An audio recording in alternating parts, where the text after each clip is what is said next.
Schneider, de Rousseau a Robert Dahl, de Montesquieu a Berelson, de Stuart Mill a Rawls e a Nozick, nos vários cursos, né? Tocqueville estava ausente desses cursos obrigatórios de teoria política, né? Talvez hoje isso não seja mais assim.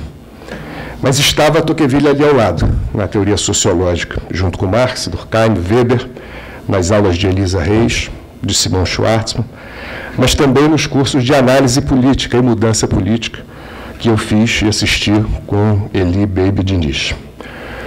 Tornar necessário esse vínculo entre a teoria política e a sua irmã mais nova, a teoria sociológica, isso eu também aprendi aqui. Como aprendi que a ciência política e a sua irmã mais velha, a sociologia, deveriam conversar sempre que possível, como era evidente nas conversas, por exemplo, com Werneck e Viana. E nos próprios cursos, né? Porque nós circulávamos de um curso para o outro, sociologia para a política, não é? Diretamente. Aprendi aqui com César Guimarães, com Vanderlei Guilherme, mais tarde com Renato Lessa, que virou professor nos anos finais do meu doutorado, que sem alguma formação na tradição filosófica e na história do pensamento político, nós estaríamos sempre condenados, seja a arrombar as portas já abertas, seja a não compreender o alcance do que dizíamos e fazíamos com a nossa ciência. Com Luiz Eduardo Soares, Ricardo Benzaquem e Maria Alice Rezende Carvalho, também colegas por um período e professores no final, reforcei as minhas crenças trazidas do curso de graduação de História, de que as fontes para pensar a política estavam presentes em muitos outros lugares, nem sempre reparados pelo olhar mais canônico, como a antropologia e a literatura. Aprendi que a erudição não era apenas da ordem do gosto, mas era a arma da autorreflexão, da ciência e da luta políticas. Vanderlei Guilherme ofereceu um curso de um ano inteiro sobre teorias do simbolismo, onde nós estudávamos Aristóteles, as teorias da mímesis e da representação.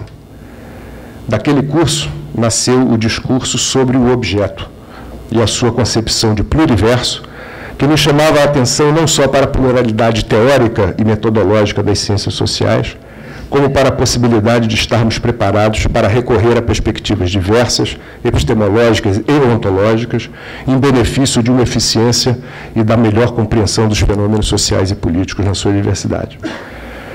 Saí dali ainda mais convencido de que limitar-me à aplicação de apenas uma das possibilidades inscritas na tradição da ciência política seria, para mim, impossível. Jamais desdenhei o trabalho sistemático e aplicado no interior da consistência de uma perspectiva teórica e reconheço a potência explicativa ou compreensiva que pode derivar desse tipo de trabalho profissional. Mas os meus interesses voltaram-se justamente para a pluralidade dessa capacidade explicativa ou compreensiva e acabei trilhando meu caminho na busca da história e dos conceitos que lhes permitia tanto nascer como produzir os resultados eficazes em determinados mundos, mas não em outros.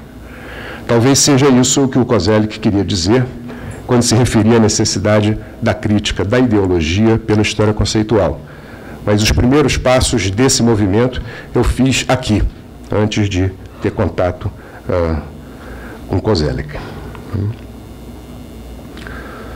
César Guimarães, eu não vou falar da minha tese de Tocqueville, não, porque eu não vou aguentar. César Guimarães conseguiu orientar uma tese sobre um aristocrata conservador, quase reacionário, chamado Alexis de Tocqueville, né? E eu jamais o convenci que Tocqueville era um autor da democracia, não apenas porque a analisava, mas porque a considerava mais justa do que a vida aristocrática. Aprendi também com César Guimarães que a relação de orientação não é a imposição de uma forma sobre a cabeça do seu aluno, né, mas é uma leitura crítica para que ele desenvolva aquilo que possa querer, né, aquilo que possa poder, né, aquilo que possa fazer. Né. Ponto ou parágrafo. Aprendi também no UPERJ a me interessar profissionalmente pelo pensamento político brasileiro enquanto uma construção digna do estudo sistemático. Inicialmente foi por mero acidente a saída do professor José Murilo de Carvalho e a presença de muitos alunos interessados no tema, e eu me senti incumbido da tarefa de oferecer cursos sobre a história desse pensamento brasileiro. Seguindo passos inicialmente definidos por Vanderlei, eu fui à busca do Visconde do Uruguai, do Tavares Bastos, do Oliveira Viana, do Alberto Torres. E comecei mesmo a orientar teses nessa direção e a gostar cada vez mais não só da estrutura e da inteligência dos argumentos expostos ali, como a reconhecer que os nossos passos contemporâneos foram sendo dados nas sendas abertas por eles, mesmo quando nós não temos clareza sobre isso. A nossa democracia é pouco inteligível sem esta história, que é muito mais rica e digna do que eu supunha no início da minha formação e da minha incursão pela literatura do pensamento brasileiro. Logo eu percebi, no entanto, que eu não teria a pachorra e a disciplina necessárias à leitura de um Antônio Feijó, de um Rui Barbosa, mesmo de um Raimundo Fauro. Mas os meus estudantes rapidamente me ultrapassaram no controle das fontes necessárias para tal. E o trabalho de Ivo Koser, Christian Lynch, Wendell Sintra, Antônio Marcelo Jackson, cada um deles, me parece, é prova cabal do que eu estou dizendo. O melhor me pareceu tornar-me leitor crítico, deixá-los livres para a pesquisa. E, apesar de ter incentivado essa pesquisa, consegui fazer muito pouco nessa direção. Apesar de uma certa tristeza de não participar também sistematicamente das discussões sobre o pensamento brasileiro, eu penso que esta foi uma decisão mais que acertada, deixar com que eles fizessem essas pesquisas e continuam fazendo essas pesquisas. Quando nós olhamos para a história da refundação da ABCP, eu só posso falar dessa ABCP refundada em 96, né? O meu doutorado terminou aqui em 95, né? Foi no ano seguinte, 96, da ABCP, então, da qual eu fui diretor entre 2000 e 2004 e coordenador da área temática de teoria política entre 99 e 2005. Esse percurso que eu narrei aqui, num tom mais pessoal, ele se mostra parte integrante da memória da ciência política no Brasil, né? Ali há uma diferença, porque ali, na ABCP, nós começamos a trabalhar, comecei a trabalhar junto com outros colegas daqui, Luiz Eduardo, Renato, no sentido de, junto com os nossos amigos, especialmente da USP e também de Campinas, né, montarmos uma área de teoria política na ABCP. E, curiosamente, o resultado dessa área, eu trouxe aqui algumas, não vou expor isso, mas isso entra lá para a memória, Carlos. Ela sempre está organizada um pouco dessa maneira, né? Quer dizer, teoria, conceitos clássicos e contemporâneos, né? História do pensamento brasileiro, né? Que é um pouco de história do pensamento brasileiro, né? E alguns aspectos diversos, né? Eu gostava muito de fazer isso porque eu achava que a ABCP precisava ser reforçada e nós não devíamos ter critérios rígidos na aceitação dos trabalhos, porque nós precisávamos, um pouco indutivamente, saber o que se entendia também por teoria aqui no nosso trabalho no Brasil. E o resultado disso acabava sendo que sempre tinha uma mesa assim, novas perspectivas, outros, né, que juntava coisas que não cabiam ali. Eu até fui bastante criticado por isso, aceitar trabalho de pessoas que não eram da área, que não eram cientistas políticos, que não eram não sei o quê. Eu estava um pouco me lixando para isso. Eu não estava interessado nos cientistas políticos, eu estava interessado na ciência política, estava interessado na política, no saber sobre a política, na compreensão da política. Era isso que eu estava interessado. Então, se vir um cara de literatura falar coisas interessantes sobre a política, eu estava interessado nisso. E houve espaço para isso, né, nesses anos, acho que continua havendo depois, né? Mas o que marca mais, eu vou interromper, acho que agora essa coisa mais pessoal, né? O que marca mais, relendo agora isso que eu acabei de dizer, mas também no momento da montagem da própria área, né, é que nós nunca conseguimos resolver esse problema da relação entre a teoria política e o pensamento brasileiro, a começar pela maneira como a gente enuncia, né? Existe a teoria política, ou a filosofia política, e existe o pensamento brasileiro. Não a filosofia brasileira e o pensamento, né, e a teoria brasileira, né, mas é o pensamento brasileiro. E, por algumas vezes, nós discutimos isso. Em Campinas, né, tive a oportunidade de discutir com Gildo Marçal Brandão, né, que foi um grande batalhador dessa área, né, também, né, junto com outros colegas, né, sobre esse problema, né. Mas muito recentemente, na verdade agora, nesses dias, né, eu li um texto do professor do IESP, professor Christian Lynch, que foi um daqueles que me ultrapassou rapidamente no momento em que fazia uma tese sobre o momento monarquiano, né? Ele tinha que fazer uma tese sobre a República, a Primeira República. Essa era a tese dele, né? Foi o que eu mandei ele fazer. Você vai fazer uma tese sobre a Primeira República, discutindo ali o que há de conceito democrático, o que não há, etc, etc. Ele falou, pois não, mas antes eu tenho que saber o que veio antes. Eu falei, não, você não vai saber o que veio antes, que você nunca mais vai sair do Império. Ele desobedeceu e nunca mais saiu do Império. Até acabar a tese. Depois que ele acabou a tese, ele saiu do Império, saiu até bastante vezes, né? E o Christian, agora, né, no número de dados muito recente, escreveu um artigo que o título é Por que pensamento e não teoria? A imaginação político-social brasileira e o fantasma da condição periférica, né? Onde ele desenvolve uma tese. Quanto tempo eu tenho, João, mais ou menos? Uns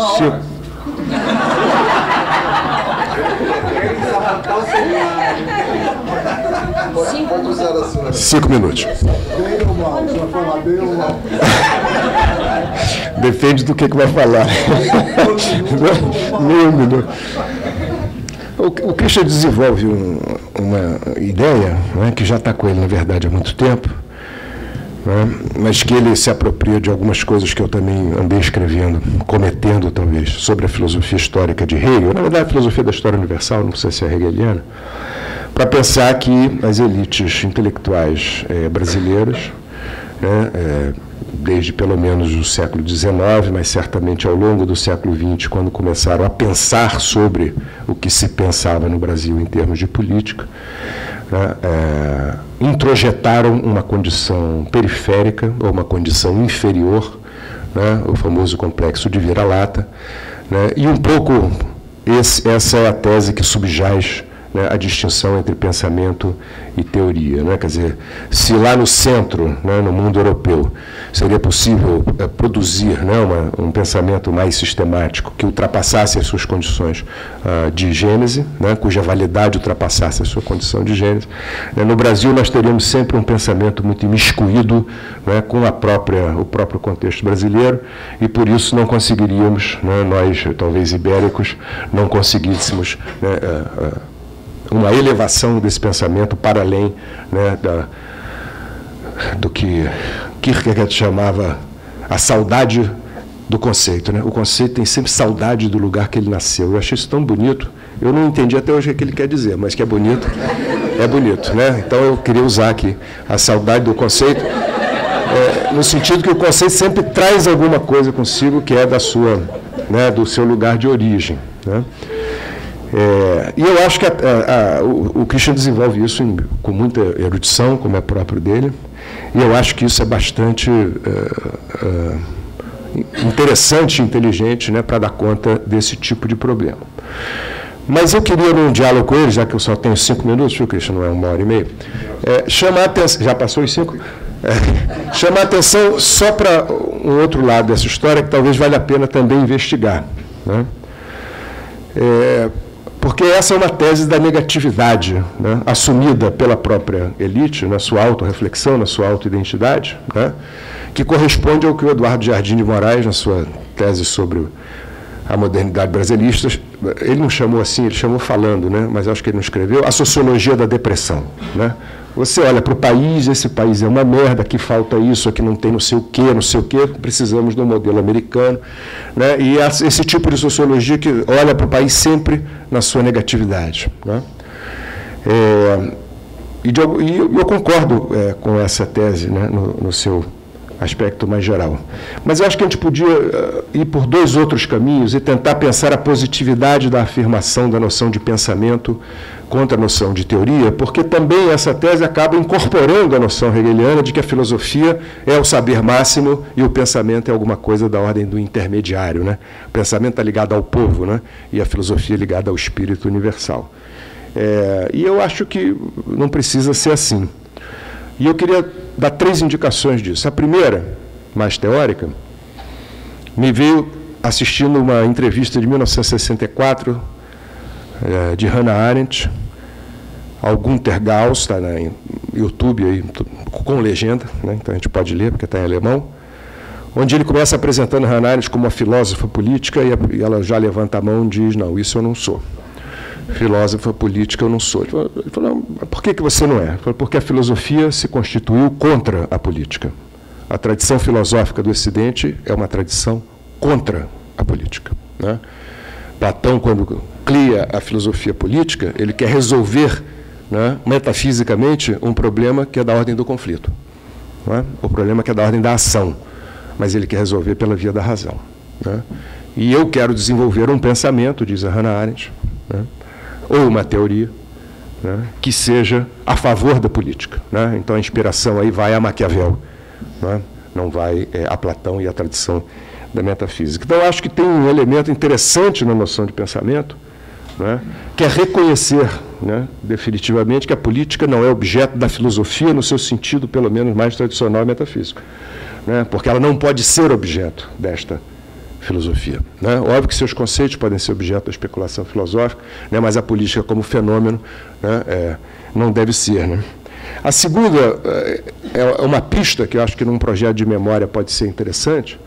Se eu não estou enganado, no primeiro momento que foi fundado o Grupo de Pensamento Social Brasileiro na Ampox, né, Lúcia Lippe, que fez tese aqui, né, em política, né, convidou pessoas, né, interessadas exatamente num diálogo mais abrangente da política, que não fosse restrito apenas, né, aos cientistas políticos, né. Então, a noção de pensamento, embora lá tenha ficado social, né, a noção de pensamento social que incluía a política, né, trazia um diálogo mais abrangente para além das fronteiras mais disciplinares e canônicas apenas da ciência política. E como eu gosto disso, eu acho que isso é bom, é positivo, acho que talvez valesse a pena, né, recuperar isso historicamente, né, nesse momento da institucionalização desse e de outros grupos também. Por que não teoria ou filosofia e por que pensamento? E a terceira, que eu acho que junta uma com a outra, e aqui não tem jeito, vocês me desculpem, eu fico sem jeito, né, porque isso acaba sendo uma homenagem, sem querer, ao Vanderlei, não é? Que esses temas estão postos nos anos 70 pelo Vanderlei na noção de imaginação que o Christian reproduz aqui no subtítulo do artigo dele, não é? Porque quando o Vanderlei vai lidar com isso, com esse tema do pensamento brasileiro, ele usa o termo imaginação, que eu acho até que depois você não desenvolve muito, né, mais adiante, mas para falar justamente de que o pensamento político ele está no mundo, né? Ele não está acima do mundo, ele não se sobrepõe ao mundo. Porque quem pensa política não são apenas os filósofos, quem pensa política não são apenas os políticos, quem pensa política somos todos nós, né? São cidadãos, são jornalistas, são artistas, não é? São pessoas que no seu cotidiano, na medida em que agem, pensam aquilo ou refletem sobre aquilo que fala. E acho que, nesse sentido, né, talvez a referência arendtiana seja, de fato, importante, né? Talvez a política seja muito mais interessante do ponto de vista do seu pensamento político, né, do que do ponto de vista de uma filosofia, né, que talvez já tenha dado o que tinha para dar, né, a tradição da própria filosofia. Né? E acho que se nós aproximamos agora a filosofia de pensamento, né, e não opomos filosofia a pensamento, ou pelo menos pensamos a filosofia de modo não metafísico, né, é possível, né, que filosofia e pensamento político se reencontrem, né, de uma outra maneira, sem que o pensador, né, sem que Platão, né, sem que o pensamento queira controlar a política, né, mas queira, sim, apenas reconhecer, né, o seu caráter conflitivo, agônico, permanente, né, e inescapável enquanto há pluralidade humana, né? Então, não sei se também eram possibilidades, né, Christian, de desenvolver aí essa sua outra atuação. É isso também o que eu tinha para dizer. Obrigado.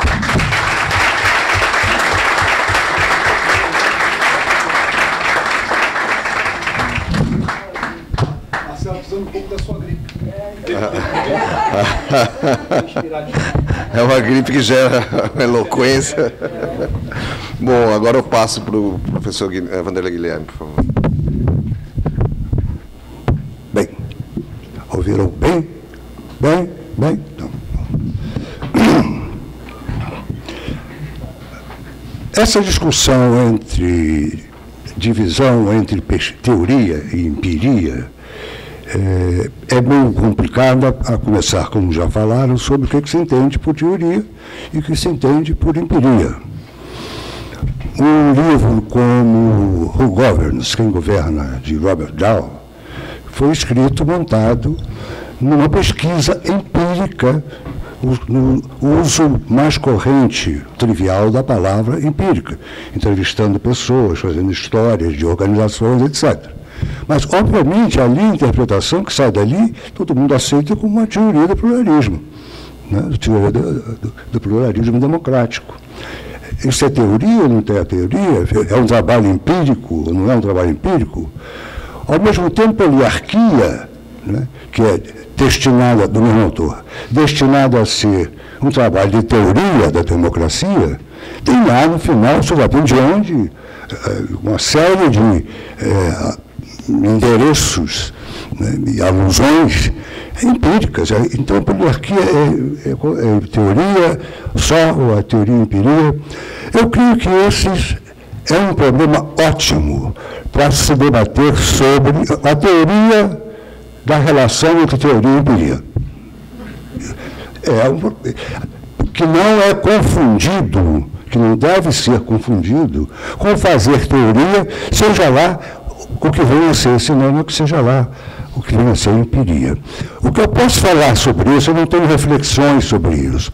Eu, quando escrevi alguns dos artigos mencionados sobre o pensamento brasileiro, eu não estava pensando nisso, estava pensando apenas que falavam, no ISEB, por exemplo, que tudo na colônia era colonial, portanto não adiantava nada estudar o passado. Tudo era colonial. E eu comecei a ler e descobri, por acaso, eu estava fazendo pesquisa na Biblioteca Nacional sobre filosofia no século XIX, eu achava um negócio meio tedioso, e encontrei, por acaso, alguns ensaios, pequenos opúsculos de filósofos, mas falando sobre a política brasileira. Isso me chamou a ter cada vez mais atenção. Eu comecei a pesquisar isso porque eu não gostei. Não porque eu estivesse interessado no pensamento político brasileiro, mas porque eu estava interessado no pensamento político brasileiro, que é diferente do rótulo pensamento político brasileiro. Eu encontrava os livros, baixava e lia, etc. E tal. Eu escrevia essas bobagens. Mas o que ajudou a dar origem a uma reflexão mais profunda sobre o assunto. Não é a minha via de trabalhar. Em relação a esse tema, eu prefiro tratar dos problemas da forma que me parece mais produtiva. E deixo aos especialistas que refletem sobre o problema da relação entre teoria e empiria, sobre o que é teoria, etc. Deixo a eles, meus colegas, a avaliação do que eu estou fazendo. Então, não sei se, quando escrevi o cálculo do conflito, se aquilo é teoria, se é empiria, se é teoria junto com empiria, o que é. Eu queria estudar e entender como é que foi o golpe de 64. E usei todos os instrumentos que eu fui capaz, né, de usar, que me pareceram apropriados. E, do mesmo modo, todos os demais trabalhos que fiz, mesmo aqueles em que a remissão à empiria é longínqua, o não transparente, não podia ser feito sem eu estar pensando em coisas. Eu não estava pensando, quando eu escrevi o Paradoxo de Rousseau, e tem um capítulo sobre a contingência da história, eu não estava pensando apenas sobre, agora eu vou fazer teoria, não, eu estava pensando na história que eu conheço, que está aqui dentro da minha sensibilidade, e saiu refletida sobre a minha, naquela discussão. Por exemplo, eu gosto de discutir nos fenômenos políticos o que há de necessidade e o que há de acaso, de contingência. Não sei se isso eu estou fazendo teoria ou empiria, mas, por exemplo, eu posso falar sobre 64 dizendo, dentro dessa perspectiva que acabei de mencionar, que a ruptura era uma necessidade. O modo como houve a ruptura foi totalmente contingente, podia ter sido outro. Agora, que não era possível continuar aquela circunstância de não governabilidade, de não governo, nem alternativa oposicionista, o governo não conseguia governar, e não havia alternativa oposicionista que viabilizasse um programa de governo. Isso refletia no Congresso, nas votações nominais, em que as coalizões variavam para os... Era impossível constituir uma coalizão alternativa de governo. Então, aquela polarização, aquela paralisia crescente, tinha que ser rompido. Isso, para mim, me parece como necessidade. Não quer dizer que isso estava previsto, programado, né, na Constituição de 88, ou antes, ou no caráter brasileiro, não estava previsto. Ocorre que a história desagou nessa estrutura de conflito. O conflito tem várias estruturas que são resolvidas por diferentes maneiras. O conflito empírico que a política brasileira tomou, necessariamente tinha que haver uma interrupção das regras. Dentro das regras existentes não havia solução. É a minha interpretação. O modo como foi selecionado, contingente. Eu vejo que isso aparece em várias formas. É claro que quando eu estou estudando alguma coisa em particular, eu não estou com esse aviso. Aqui é contingente, aqui é necessário. Não penso nisso. Como eu não penso em várias coisas, eu vou pensando a respeito do assunto que está sendo debatido, ou que eu quero entender, usando tudo aquilo que eu posso usar, né? De informação empírica, de conceitos, de alusões, uso, e depois vamos ver o que eu quero. Se a proposta de explicação ou de entendimento tem algum apelo à inteligência dos demais, ou se não é convincente. É assim mais ou menos como eu trabalho. Mesmo em relação ao pensamento brasileiro, eu sempre acho que deixei isso claro, eu queria buscar neles o que havia de universal nos fenômenos, nunca havia de particular no brasileiro, né? Eu busquei em Martins de Almeida, na análise que ele faz de vários assuntos estritamente locais, indígenas brasileiros, né, uma percepção de um tipo de conflito que sempre surgirá quando as expectativas de consumo estão acima da capacidade de produção, que depois vai acontecer nos Estados Unidos com o nome de efeito de demonstração. Eu não vou discutir isso, mas isso está em Martins de Almeida. É um mecanismo universal de criação de conflito. Em qualquer lugar será assim, acho eu. E foi isso que eu procurava sempre em vários outros, aquilo que havia em Azevedo Amaral, quando ele faz estudos sobre o Estado autoritário e a realidade nacional, eu encontrei uma das reflexões mais interessantes e antevisões da problemática dos custos do conflito nas sociedades industriais modernas. Ele já falou sobre o Brasil, mas eu consegui perceber que aqui não era só o Brasil era um caso de uma questão política geral. O Brasil é um caso de uma questão política geral, e não uma anomalia de uma questão política geral. O Brasil, nunca vi o Brasil como uma anomalia, como diferente, ao contrário dos brasileiristas e até de alguns dos nossos autores. Eu nunca vi ontologicamente diferente, não sempre vi como qualquer outro país, né, com suas contingências, mas as suas necessidades são semelhantes, tem que ter governabilidade, enfim.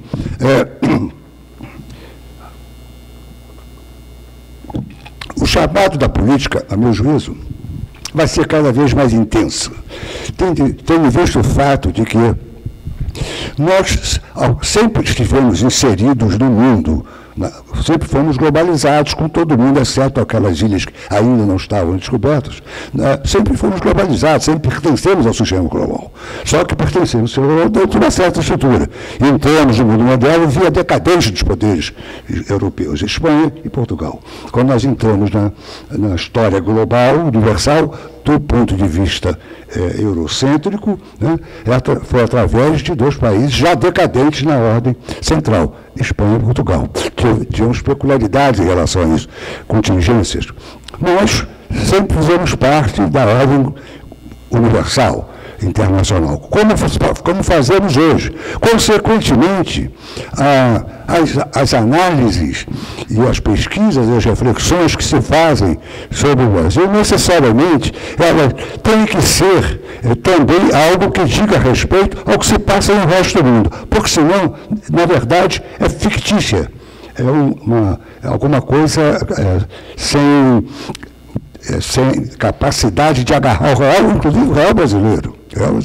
Eu menciono isso porque a teoria social está sofrendo uma revolução enorme, uma transformação enorme. Chamo de teoria, chamo de empiria.